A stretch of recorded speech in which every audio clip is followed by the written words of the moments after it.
Sorry for that interruption. I had to take a phone call. But anyway, I'll continue where I left off. I never really had the opportunity to open up to my father about things such as love and heartbreaks like a son should. My father made me feel like I needed to be this tough guy, always on guard.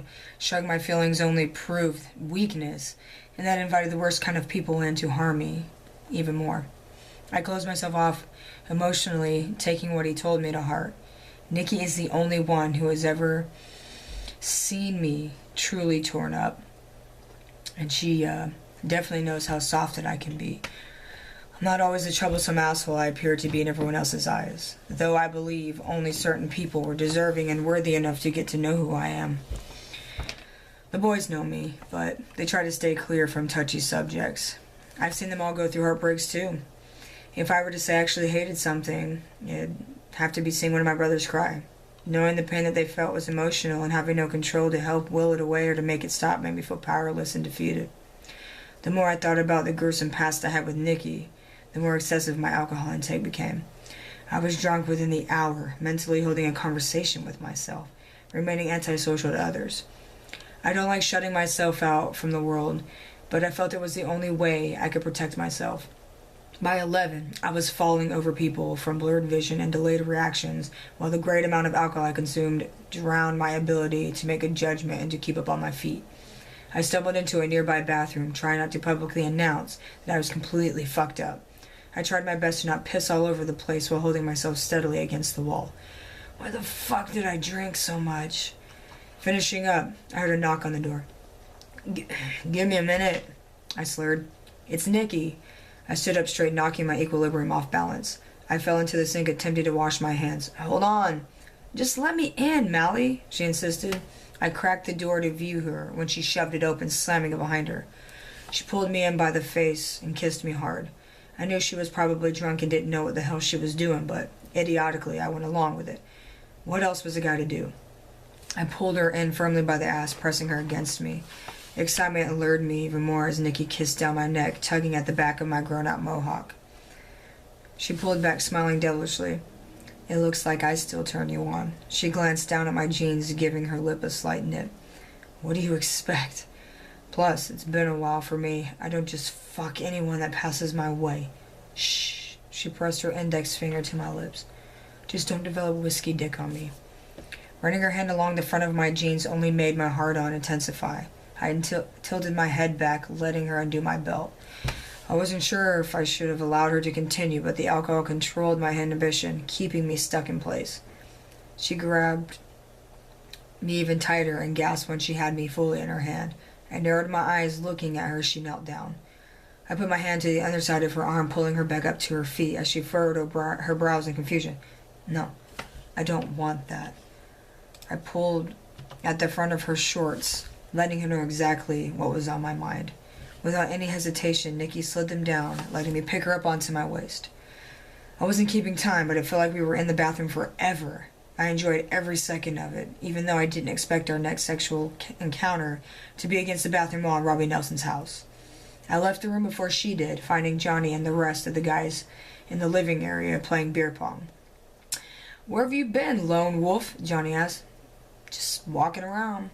Explains that hickey on your neck, champ, he pointed. Hell yeah, my brother finally got some, thank God. Because before too long, I seriously thought that masturbation was going to be the death of you. Thanks, Trent. You always know what to say, I laughed. Gathering the crew, I felt my weight leave from the floor from the force of my collar being yanked in an aggressive manner. I hit the ground so hard that I thought I was going to black out. And looking upward, I witnessed Charlie standing over me, his veins pulsating, completely seething. Before he could pound his fist into my face, Trent and Johnny jumped over me, tackling Charlie to the floor. Colton helped me up to my feet, then left to help Trent and Johnny whoop Charlie's ass. Didn't I fucking ask you guys not to wreck this place? Oh my God, what the hell? Robbie yelled, flying through the crowd of people just to get to us. I rubbed the back of my head from the hard blow it took against the hardwood floor. Jacoby stood next to me in shock, watching blood splatter from the guys' faces. Robbie swarmed in, taking Johnny by the throat, throwing him out of Johnny's reach. That is enough, he yelled. The entire room fell silent. I looked behind Robbie to see Nikki, her face set in worry. Tell a little bitch if I catch him outside of his circle, I'll break his fucking neck with a smile on my face, Charlie exasperated. Wasn't quite sure on how the hell Charlie found out that I banged his chick in the bathroom, but I definitely deserved the ass beating that was arranged for me. I knew it wasn't something that I should have followed through with. I let my emotions take the lead, and look where it's gotten me.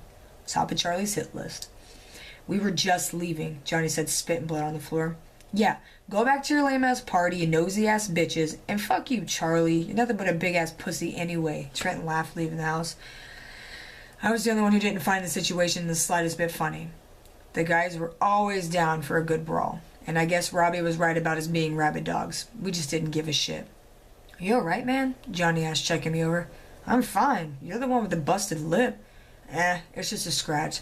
It's not the first and certainly won't be the last. Especially if you can't keep fucking, having your behavior down low and your sex life on low key, he joked. We jumped into Trenton's truck, screeching tires down the road. Johnny picked up a metal baseball bat Trenton had lying in the bed of his truck and gripped it tightly. He signaled for Trenton to slow his roll as we came up alongside Charlie's Chrysler 300. Fuck you, bitch, Johnny yelled, taking a forceful swing to the windshield and completely smashed it. I pulled him down by his leather jacket, knocking him to his ass.